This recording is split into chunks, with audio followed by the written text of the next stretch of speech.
जय हिंद साथियों, मैं विपिन आनंद सर प्रतियोगी परीक्षाओं की तैयारी के क्रम में पिछले जो वीडियो लेकर के आया था मैं पार्टनरशिप का साझा का, उसका पार्ट 2 आज है।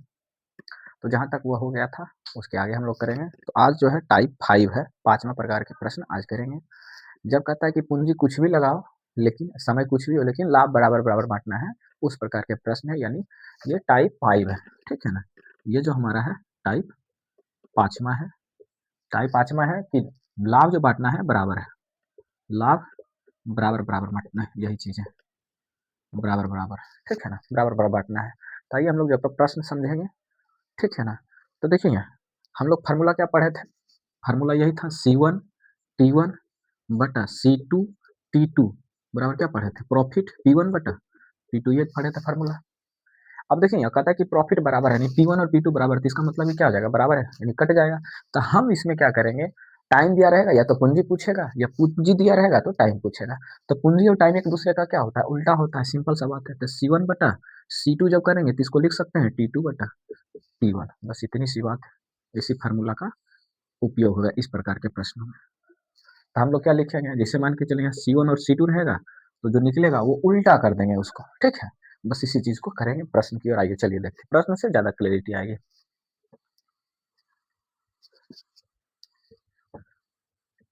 चलिए इसको रहने देते हैं। देखिए कहता है 3 साझेदार है जिसकी पूंजी क्रमशः 8 महीने, 10 महीने और 12 महीने, यानी 3 दिया हुआ है। 3 पार्टनर है, तीनों पार्टनर मान लेते हैं कि ये पहला पार्टनर है, ये दूसरा पार्टनर है और ये तीसरा पार्टनर है। तीनों पार्टनर है, पूंजी लगा रहा है, कितनी पूंजी लगा रहा है वही पूछा जा रहा है। समय दिया हुआ है, समय कितना दिया हुआ है, 8 माह ये दिया हुआ है। समय 8 माह दिया हुआ है, 10 माह और 12 माह, 8 माह 10 माह और 12 माह। तब कहता है कि लाभ बराबर मिलता है, समय इतना लगाया है, तो कहता है कि पूंजी किस अनुपात में लगाया है। तो पूंजी क्या हो रहा है, देखिए C1 है तो उल्टा हो गया T2, तो बस इसी उपयोग करेंगे। तो इसका जो पूंजी का अनुपात होगा, जब समय का अनुपात इस तरह से दिया रहे, मान के चलिए हम इसको T1 कह दें समय को, इसको T2 कह दें और इसको T3 कह दें, तो जो पूंजी का अनुपात होगा, अगर जब लाभ बराबर हो तो पूंजी का जो अनुपात होगा, बस इसको याद रखना है कि 1 बटा T1 अनुपात 1 बटा T2 अनुपात 1 बटा T3, यही हो जाएगा। इसी तरीके से अगर पूंजी दिया रहेगा तो समय का अनुपात 1 बटा हो जाएगा, सेम कंडीशन। तो देखिए यहाँ से निकाल दीजिए, प्रश्न से कितना दिया, 1 बटा 8 अनुपात 1 बटा 10 अनुपात 1 बटा 12। बस अब इसको कैलकुलेशन कर लीजिए, तो इसका लघुत्तम कितना हो जाएगा, 10 12 8 का 120 आ जाएगा। तो 120 आ जाएगा तो 120 से सीधा सीधे गुना कर दीजिए, बस हो जाएगा, काम खत्म। तो देखिए बिना गुजे क्या आ जाएगा, 8 120 में भागा दीजिए तो कितना आ जाएगा, 15। इसका मतलब यहाँ पे क्या आ जाएगा, 15। ठीक है, यहाँ कितने बार में आ जाएगा, 12, और यहाँ कितना आ जाएगा, 10। यही बात आई है, भागा दीजिए 8 120 में तो 15 बार, 10 में 120 में भागा दीजिए 10 से तो 12 आएगा, 12 में दीजिएगा 10 आ जाएगा, यानी 15 12 10, यही जो हो गया उसका पूंजी का अनुपात। दूसरा प्रश्न में वही होगा, पूंजी दिया रहेगा और जो है आपको समय का अनुपात निकालना रहेगा। चलिए चलिए अगला प्रश्न दिया हुआ है, वह भी दिया हुआ है, समय दिया हुआ है। चलिए नेक्स्ट प्रश्न की ओर चलते हैं। जो अगला प्रश्न दिया हुआ है, कहता है कि एबीसी समान लाभ देने की शर्त पर, समान मतलब लाभ सबको बराबर बराबर मिलेगा। कहता है ए जो है 2 वर्ष के लिए रखता है, ए बी इसमें सी, 3 आदमी है, जिसमें से कहता है कि ए 2 साल के लिए, बी 2.5 साल के लिए और सी 1.5 साल के लिए लगाता है, और लाभ जो है बराबर बराबर मिलता है। तो पूंजी का अनुपात बताइए। ये कह रहा है कि 2 साल, ये कह रहा है 2.5 साल, और ये कह रहा है 1.5 साल यानी 1.5, यही कह रहा है। तब कहता है कि पूंजी का अनुपात, ये क्या दिया हुआ है, समय का अनुपात दिया हुआ है। ठीक है, तब कहता है कि पूंजी का अनुपात बताइए। तो पूंजी का अनुपात क्या करेंगे, समय क्या उल्टा कर देंगे, तो निकाल दीजिए 1 बटा 2 अनुपात 1 बटा 2.5 अनुपात 1 बटा 1.5 अनुपात, यही होगा।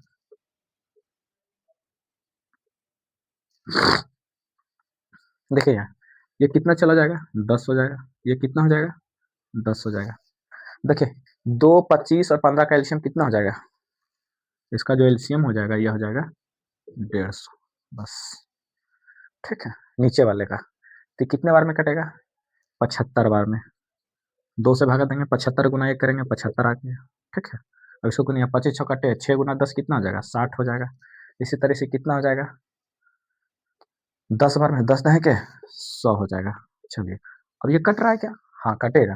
कितने से कट रहा है तो 5 से कट रहा है, 5 से 15 बार में और 5 से 12 बार में और 5 से 20 बार में। यही आपका आंसर आ गया, यानी 15, 12 और 20 आंसर आ जाएगा। सही है, 20 ही आएगा ना, 15, 10। नेक्स्ट क्वेश्चन की ओर चलते हैं। तो क्या हमको समझ में आया कि जब लाभ बराबर होगा तो समय और पूंजी एक दूसरे का जो है उल्टा होगा। चलिए नेक्स्ट प्रश्न है, कहता है लाभ को बराबर बराबर बांटा जाए, लेकिन यहाँ पे पूंजी दिया हुआ है, ठीक है ना। तो कहता है कि समय किस अनुपात में रहा। अब समय का अनुपात पूछा जा रहा है, यही बात है। यहाँ पे क्या था, समय दिया था, पूंजी पूछ रहा था, वहां पे पूंजी दिया हुआ है, समय, लाभ बराबर है। यही कंडीशन सेम वहां पे भी होगा। चलिए प्रश्न 13 नंबर, इसमें से कह रहा है कि 3 व्यक्ति है, 1500 1800 भिन्न भिन्न समय के लिए लगाता है, ठीक है ना, और लाभ को बराबर बांटता है। जब लाभ को बराबर बांटता है तो समय निकालना है, तो पूंजी का उल्टा कर दीजिए। सिंपल सा बात है, हम लोग सीधे सीधी बात है। समय निकालना है, जब समय का अनुपात निकालिएगा तो पूंजी का उल्टा कर दीजिए, बस कुछ नहीं करना है। तो पूंजी का अनुपात निकाल दीजिए। पूंजी कितना है 1/15,000, ठीक है, 1/15,000। तो ऐसा करते हैं, देखिए कैलकुलेशन इसमें थोड़ा सा क्लिष्ट हो जाता है। तो हम लोग करेंगे क्या ना कि पहले निकाल लीजिए पूंजी, उसके बाद उसको उल्टा करके रख देंगे पूंजी को। तो पूंजी कितना दिया है 15,000, ठीक है, 15,000 दिया हुआ है, 18,000 21,000, 15,000 18,000 और 21,000 ये दिया हुआ है। देखिए जो काट दीजिए, ये कट गया, कितने बार में कटेगा 3×5 = 15, 3×18 3×7 = 21, ये आ गया 5 6 7 का वैल्यू आ गया। अब यहाँ रख दीजिए 1/5 1/6 और 1/7। नीचे नीचे काटने में थोड़ा सा, लेकिन वैसे भी काट सकते थे, कोई दिक्कत नहीं है। अब देखिए इसमें क्या करना है, फिर भाई हम एलसीएम कर देंगे। तो इसका एलसीएम कितना होगा 6 5 30 310, यानी 210 आ जाएगा, ठीक है ना, सबका एलसीएम। अब 210 में भागा दीजिए कितने बार आ जाएगा 42 आ जाएगा, ठीक है ना। तो 42 हो गया, 6 से भागा देंगे कितने बार में 6 × 18 3 0 6 5 35 ही जाएगा, 35 और 7 21, यानी कि 42 35 और 30। जो समय का अनुपात आएगा, अगर इतना रुपया लगाया 18 21 हजार, तो उसका जो समय का अनुपात होगा 42 35 और 30 के अनुपात में आएगा। तो वही बात था कि अगर लाभ बराबर बराबर बांटना है तो पूंजी और समय एक दूसरे का विपरीत हो जाएगा, बस इतनी सी बात है। चलिए नेक्स्ट क्वेश्चन की ओर हम लोग फिर चलते हैं। 14 नंबर, देखिए यहाँ पे दिया हुआ है कि एबीसी, पहले पूंजी का हम लोग अनुपात निकाल लेते हैं, फिर लाभ का अनुपात निकाल लेंगे। तो पूंजी दिया हुआ है कितना, पूंजी एबीसी का अनुपात दिया हुआ है, ठीक है, निकाल लीजिए। एबीसी के पूंजी का अनुपात दिया हुआ है 2 लाख 1.5 लाख 1 लाख, ठीक है, 2 लाख 1.5 लाख, ठीक है, 2 लाख 1.5 लाख और 1 लाख, इकाई दाई सैकड़ा हजार 10,000 लाख। देखिए 4 4 जीरो है, 4 4 जीरो काट दीजिए। देखिए यहाँ से यहाँ तक कट गया, यहाँ से तक यहाँ से कट कैंसिल हो गया, कितना आ गया 5 से काट दीजिए, 5 चौक 20, 5 तिया 15, 5 दूनी 30, यानी ये जो आ गया इसका पूंजी का अनुपात आ गया, ठीक है, ये पूंजी का अनुपात आ गया। तो इसका समय का अनुपात निकाल लीजिए पहले, समय का अनुपात। तो समय का अनुपात क्या हो जाएगा, कितने समय समय के लिए लगाया है लोग, सिंपल सी बात। तो समय क्या हो जाएगा पूंजी का उल्टा हो जाएगा। तो पूंजी कितना है 4 3 2 आ जाएगा, इसका उल्टा कर दीजिए। तो 1/4 अनुपात 1/3 अनुपात 1/2, यही हो गया। फिर वही बात करेंगे हम लोग, नीचे वाला का एलसीएम ले लेंगे। तो 4 2 और 3 का एलसीएम कितना हो जाएगा 12 हो जाएगा, ठीक है, 12 4 3 12, यानी कितना हो जाएगा 3, ठीक है, भागा दीजिए 12 से। तब 4 3 12, 3 गुना 1 3 हो जाएगा, 3 चौक 12, ये 4 हो जाएगा, ठीक है, और ये हो जाएगा 6। अब इतना ही आसान, हर चीज में इतना आसान नहीं दिया रहता है। ये तो समय का अनुपात हो गया, ठीक है ना, हमने समय का अनुपात। अब कहता है कि यदि वे 26 माह के अंत में कुल लाभ को बराबर बांटा तो बी पूंजी कितने माह तक लगी रही। कुल समय इतना दिया हुआ है और टोटल समय जो है 26 माह रहा। तो देखिए यहाँ 6 4 10 3 13, और 13 का जो वैल्यू दिया हुआ है 26 माह। तब कहता है बी कितने माह के लिए रहा। देखिए 13 का वैल्यू 26 है, तो एक का वैल्यू कितना हो जाएगा 2 हो जाएगा, ठीक है। पूछा क्या जा रहा है बी का वैल्यू, यानी बी कितने समय के लिए, समय का अनुपात कितना है 4 है, बी का 4 समय के लिए रहा और इसका वैल्यू निकालना है। तो कितना हो जाएगा, एक का वैल्यू 2, 4 का वैल्यू कितना हो जाएगा 4 गुना 2 बराबर, माह में दिया हुआ था, माह निकल जाएगा यानी 4 महीने। बस इतना सी बात है। यानी कि सिंपल सा है, जब लाभ बराबर होगा तो पूंजी और समय उल्टा होगा, बस इसी चीज को करते जाना है। चलिए नेक्स्ट प्रश्न की ओर चलते हैं। 15 नंबर, कहता है कि एक व्यापार में ए बी सी द्वारा निवेशित की गई पूंजियों में 2-3 का अनुपात है, लाभ समान लाभ प्राप्त करना है, फिर यहाँ लाभ प्राप्त करना है तो पूंजी समय के किस अनुपात में लगाए, समय पूछ रहा है, पूंजी दिया हुआ है, समय पूछ रहा है, तो क्या करेंगे, जब समय पूछ रहा है पूंजी का उल्टा कर देंगे, बस कुछ नहीं है। 2-3 कितना अनुपात दिया हुआ है, 2:3:2:5 दिया, ये पूंजी है, 3, 2 और 5 ये पूंजी का अनुपात है, समय पूछा जा रहा है, क्या करेंगे, समय का अनुपात निकालना है, ठीक है, इसलिए समय का अनुपात क्या करेंगे, उल्टा कर देंगे, बस इससे ज्यादा कुछ नहीं है, 1/3 अनुपात 1/2 और अनुपात 1/5, बस जब भी लाभ बराबर हो समय और पूंजी एक दूसरे का उल्टा हो जाएगा। देखिए यही बात करेंगे, 3, 2, 5 कितना हो जाएगा, 30 हो जाएगा, इसका एलसीएम 30 कर दीजिए, 3 से भागा दीजिए, कितना हो जाएगा, ये हो जाएगा 10 और ये कितना हो जाएगा 15 और ये कितना हो जाएगा 6 हो जाएगा, यानी 10, 15 और 6 हो गया, ठीक है, इतना वैल्यू आ गया। यानी पूंजी अगर 3, 2, 5 के अनुपात में था तो उसको समय 10, 15, 6 के अनुपात में लगाना पड़ेगा, ठीक है। चलिए 16 नंबर,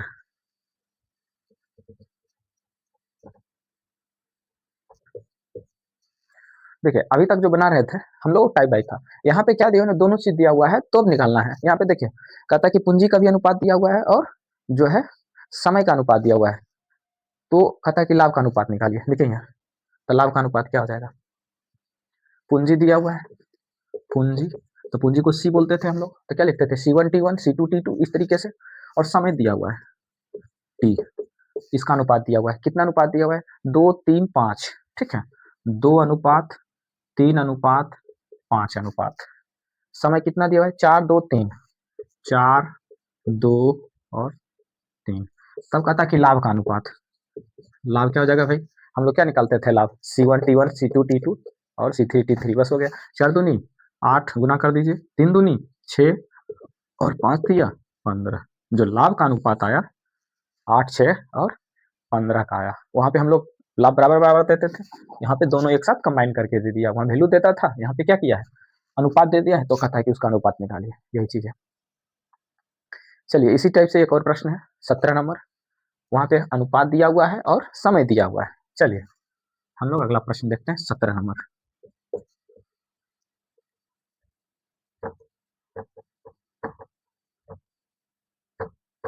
चलिए कहता है 3 साझेदार 2:5:3 के अनुपात में लाभ को अनुपात को बांटता है, यानी यहाँ पे लाभ दिया हुआ है, पूंजी पूछा जा रहा है, ठीक है, पूंजी नहीं है पता किसी को, तब पूंजी मान लेते हैं इसको, हम लोग कहते देते हैं इसको C1 C2 और C3, यही बात है, ये दिया हुआ है, और कहता है लाभ 2, 5 और 7 दिया हुआ है, 2, 5, 7 दिया हुआ है, ठीक है, समय दिया हुआ है 3 महीना 4 महीना 6 महीना, यहाँ दिया हुआ है 3 महीना 4 महीना और 6 महीना। सिंपल सा बात है, जब ई दोनों को गुना करते हैं तो ई निकालते हैं, तो हमको ये निकालना है, क्या करेंगे इसमें से भागा दे देंगे, सिंपल सा बात है। हम लोग क्या करते थे C1T1 बराबर क्या लिखते थे P1, अगर हमको इसको निकालना है क्या करेंगे, C1 बराबर क्या हो जाएगा P1/T1, यानी ये रेशियो आ जाएगा C1T1 C3 का, बस इसी चीज को निकालना है। तब देखिए C1 निकालना है, सिंपल सा बात है, जब C1 निकालेंगे तो क्या आ जाएगा 2/3 आ जाएगा, ये क्या आ जाएगा 5/4 आ जाएगा, और ये कितना आ जाएगा 7/6 आ जाएगा, बस इतनी सी बात को समझना है। अब इसको कैलकुलेशन कर लेंगे, वही हमारा क्या आ जाएगा आंसर आ जाएगा।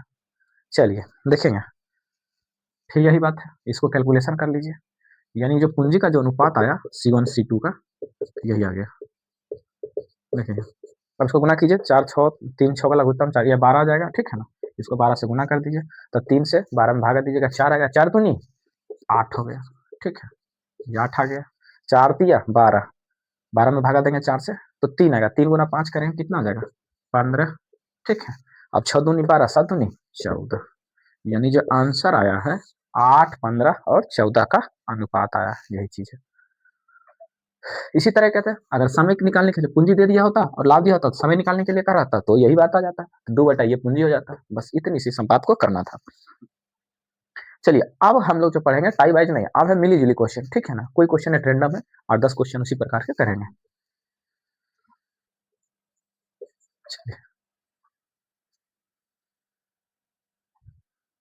चलिए 18 नंबर प्रश्न जो कहता है कि एक कुल निवेश का 1/4 भाग, देखिए पूंजी कहता 1/4, इसी तरीके से समय, ठीक है ना, समय ये कहता है समय भी 1/4 है, ठीक है, मान लेते हैं 3 आदमी है तो ABC कह देते हैं, ठीक, कहता है बी, हाँ वही ABC ही दिया हुआ है 1/5 निवेश का 1/5, ये कहता है 1/5 निवेश करता है, सी कितना करेगा, और कुल समय का 1/2 भाग, ये कहता है 1/2 भाग। अब देखिए, अगर ऐसा करेंगे तो कैलकुलेशन हमारा क्या होगा, ज़्यादा थोड़ा सा चीज़ें हो जाएगी। तो हम लोग ऐसा में क्या करते हैं ना कि एक एक ईजी वे मान लेते हैं।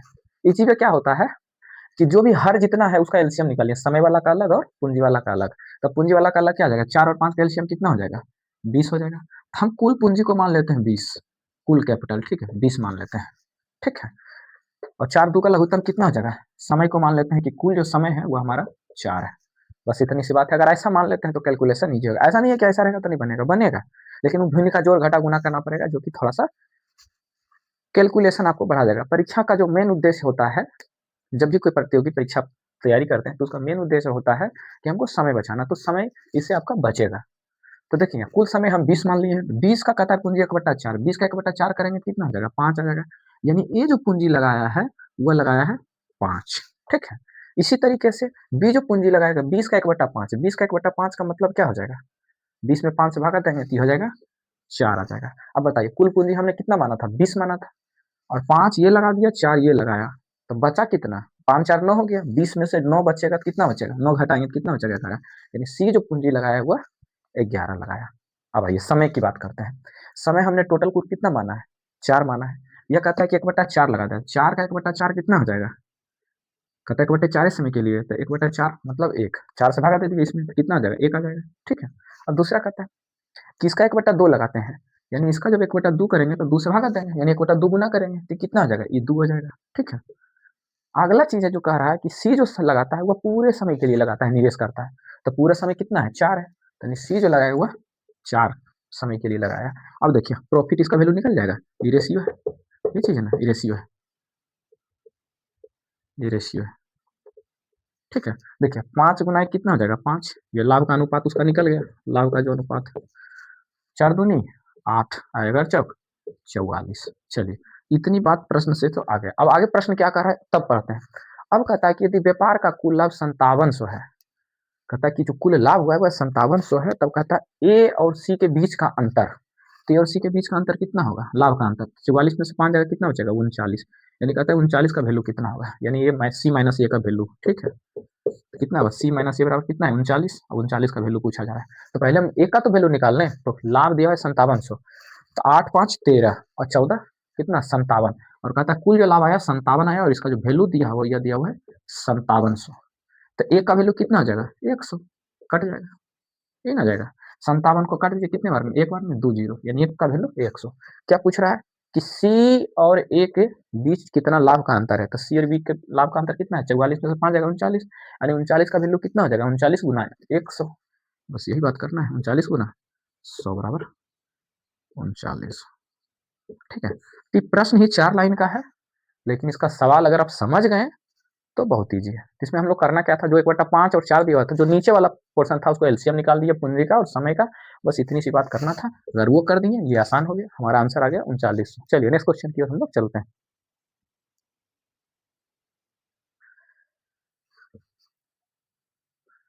कहता है कि ए और बी जो पूंजी लगाता है 7,000 और 10,000, ठीक है, ए और बी पूंजी, जो पूंजी लगाता है 7,000 और 10,000, 10,000 की पूंजी लगाता है। उसके बाद कहता है सक्रिय भागीदार। अभी दो चीजें समझ लीजिए पहले, सक्रिय क्या होता है, निष्क्रिय क्या होता है। एक होता है सक्रिय भागीदार यानी सक्रिय पार्टनर यानी एक्टिव पार्टनर, दूसरा होता है इनएक्टिव निष्क्रिय पार्टनर। सक्रिय पार्टनर का मतलब होता है कि जैसे मान के चले 2 आदमी मिलकर के या 3 आदमी मिलकर के बिजनेस स्टार्ट किए पार्टनरशिप में, तो एक आदमी होता है कि वो बिजनेस को ही देखभाल करेगा, 2 आदमी ने सिर्फ पैसा लगा दिया। अगर कोई बिजनेस को ही सिर्फ देखभाल कर रहा है तो उसके लिए अलग से पूंजी जो पैसा लगाया वो तो ठीक है, लेकिन उसके लिए जो देखभाल कर रहा है उसके लिए मजदूरी देगी नहीं देंगे, यही है उसके लिए जो मेहनताना दिया जाता है, जो उसमें काम कर रहा है वो सक्रिय पार्टनर है रह करके। जो सिर्फ पैसा लगा दिया उस काम नहीं कर रहा है वो उसको बोलते हैं निष्क्रिय पार्टनर। तो सक्रिय पार्टनर काम करेगा तो उसको कुछ पैसा देना पड़ेगा ना एक्स्ट्रा, तो यही कह रहा है कि जो सक्रिय पार्टनर है उसको प्रति माह 100 रुपया मिलता है, ये सक्रिय भागीदार होने के नाते उसे प्रति माह 100 रुपया मिलता है, यदि वर्ष के अंत में प्राप्त लाभ को बराबर बराबर बांटना है। देखिए पैसा लगाई 7,000, 10,000 लगा रहा है, तो लाभ तो इसी अनुपात में बटेगा, लेकिन कहता है लाभ बराबर बराबर बढ़ जाता है, क्यों, क्योंकि 1,000 रुपये उसको देते हैं, यानी 1,200 रुपये जब एक्स्ट्रा देते हैं तब उसकी वैल्यू निकल के आती है, बराबर हो जाती है। तो देखिए इसका लाभ का अनुपात कितना निकल जाएगा, 3 0 3 0 कैंसिल हो जाएगा, सिंपल तो है, दिया जाएगा 7:10, ये आ गया लाभ का अनुपात। देखिए एक चीज और है, एक आता है सक्रिय भागीदार है, तो एक वर्ष में एक को कितना अधिक मिला, सिंपल सा बात है, ए को कितना अधिक मिला, कहता है प्रत्येक माह 100 रुपया मिलता है, तो ए को अधिक मिला कितना, एक साल में 12 महीना और एक महीना में 100 रुपया, तो यानी 1200 रुपया इसको एक्स्ट्रा मिल गया। ठीक है, अब एक चीज बताइए, 1200 को एक्स्ट्रा मिला तब जाके बराबर हुआ, तो 7 और 10 का वैल्यू कितना है, अंतर कितना है, 3 है, यानी 3 का जो वैल्यू दिया हुआ है, यानी 10 माइनस 7 का जो वैल्यू है 3 है, और इसका जो वैल्यू दिया हुआ है यही दिया हुआ है 1200 रुपया, तभी ना कहता है 1200 रुपया उसको मिलता है एक्स्ट्रा एक्टिव पार्टनर के रूप में। तो एक का वैल्यू कितना आ जाएगा, 400 आ जाएगा, यानी एक का वैल्यू 400 आ गया। ठीक है, तब कहता है कि कुल कितना लाभ हुआ, अब बताइए 10 और 7 कितना है, 17, तो 17 का वैल्यू कितना हो जाएगा, यानी कि कहता है ए प्लस बी को कुल कितना लाभ हो रहा है। ठीक है, इस रूप में, तो 4 से गुना कर दिए, एक का वैल्यू इतना, तो 17 4 कितना हो जाएगा, 6800। दूसरी बात है, ये तो कह रहा है इस रूप में, अब 1200 रुपया इसको एक्स्ट्रा भी तो मिला था ए को, ये इसमें क्या हो जाएगा, 1200 इसमें जोड़ दीजिएगा तो कुल लाभ हो जाएगा, कुल लाभ कितना हो जाएगा, जोड़िएगा तो 8000 आ जाएगा। यही पूछा जा रहा था कि कुल लाभ कितना होगा, कुल लाभ हो जाएगा उसको 8000 रुपया।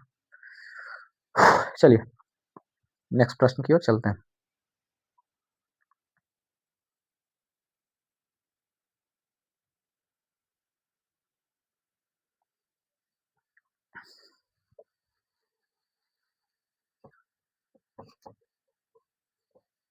चलिए अगला जो दिया कहता है ए और बी एक व्यवसाय में अपनी पूंजी 5:3 के अनुपात में निवेश करते हैं, यदि लाभ का 10% दान कर दिया जाता है और ए का हिस्सा 900 है तो कुल लाभ बताइए। देखिए यहाँ पूंजी कितना में लगा रहा है ए और बी, ए और जो पूंजी लगा रहा है 5:3 में लगा रहा है। ठीक है, कहता है कि 10% दान कर दिया तो ए का हिस्सा 900 है, ए का हिस्सा, तो देखिए पूंजी जब इस अनुपात में लगा रहा है तो लाभ भी इसी अनुपात में मिलेगा। ठीक है ना, लाभ इसी अनुपात में, ए का लाभ कितना है 5 है, लेकिन कहता है 10% दान करता है उसके बाद 900 मिलता है ना, तो 10% दान करने के बाद जब 900 मिलता है तो कहता है कुल लाभ कितना हुआ, यही बात कर रहा है। तो 5 तो लाभ हुआ है, 5 का वैल्यू 900 नहीं दिया है, बल्कि 5 का 90% का वैल्यू 900 दिया, क्योंकि 10% वो दान किया है। जब 10% दान कर देगा तो इसका वैल्यू जो होगा 90%, यानी 5 का 90% का वैल्यू जो दिया हुआ है 900, यही बात है। 90% को 90/100 लिख देते हैं, देखिए कितने बार में कट जाएगा, 10 बार में कट जाएगा, यानी कि जो 5 का, सॉरी कितना बार में आ जाएगा 5, हाँ इसमें कर दीजिए 20 बार में। ठीक है, यानी एक का वैल्यू कितना आ गया, 20 गुना 10 200, यानी एक यूनिट का वैल्यू 10 आ गया। कुल लाभ कितना हुआ हमारे को, 5 और 3 8 हुआ, इसीलिए कुल लाभ कितना आ जाएगा 8, लिख दीजिए। कुल लाभ परीक्षा में सब तो लिखना नहीं है, समझने के लिए, तो कुल लाभ कितना आ जाएगा 5 3 8 हुआ, और एक यूनिट का वैल्यू 200 आया, तो 8 का वैल्यू कितना आ जाएगा, 8 गुना 200 बराबर 1600। यही बातें कह रहा था, बस इसमें ये थोड़ा सा घुमाया था क्वेश्चन कि 10% दान कर देता है तो मिलता है कितना है 90%। ठीक है ना, चलिए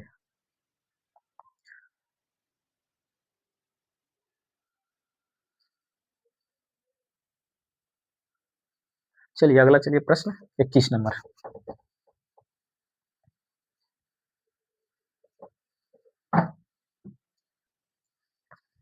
अगला देखिए प्रश्न दिया हुआ है, कहता है कि ए ने 4000 रुपया का निवेश एक वर्ष के लिए किया तथा बी कुछ महीनों के बाद 6000 रुपया के निवेश के साथ एक ऐसा जुड़ गया, यदि एक वर्ष के अंत में ए तथा बी के लाभ का अनुपात 4:3 दिया हुआ है। देखिए पूंजी दिया हुआ है और लाभ का अनुपात दिया हुआ है, कहता है कि ये जो है 4000 रुपया के साथ जुड़ा ए। ठीक है, कहता है ए ने 4000 रुपया के साथ जुड़ा लेकिन एक वर्ष के लिए जुड़ा।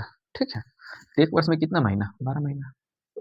ठीक है, ये दिया हुआ है, और बी जुड़ा हुआ है कुछ महीनों के बाद, बी कितना 6000 रुपये लगा रहा है। ठीक है, यानी ए और बी का ये दिया हुआ 6000 रुपया के साथ, मान के चलिए कि एक्स महीना के बाद जुड़ा या एक्स महीना वो रहा, या ऐसे कीजिए 12 माइनस कितना हो जाएगा एक्स हो जाएगा, यानी कितना महीना के बाद जुड़ा तो रहा कितना महीना, अगर मान के चलिए 12 महीना जो है एक्स का जो वैल्यू आ जाएगा वही हमारा आंसर हो जाएगा। तो मान के चलिए एक्स महीना के बाद जितना जब जुड़ा था उसके एक्स महीना के बाद वो जुड़ा था, तो 12 महीना का होता है, तो 12 में एक्स घटा दीजिए, उतना दिन वो रहा था, एक्स का वैल्यू जो आएगा, और इसका जो वैल्यू लाभ का वैल्यू दिया हुआ है वो 4:3 यही कह रहा है। अब इसमें क्या कीजिए, निकाल दीजिए वैल्यू, ये काट दीजिए, ये काट दीजिए, देखिए 4 से 4 कट गया और 3 से 2 कट गया, ये कट जाएगा 6 बार में। देखिए कितना आ गया 12 माइनस एक्स बराबर कितना है 6, तो एक्स बराबर कितना आ जाएगा 6, बस इतनी सी बात।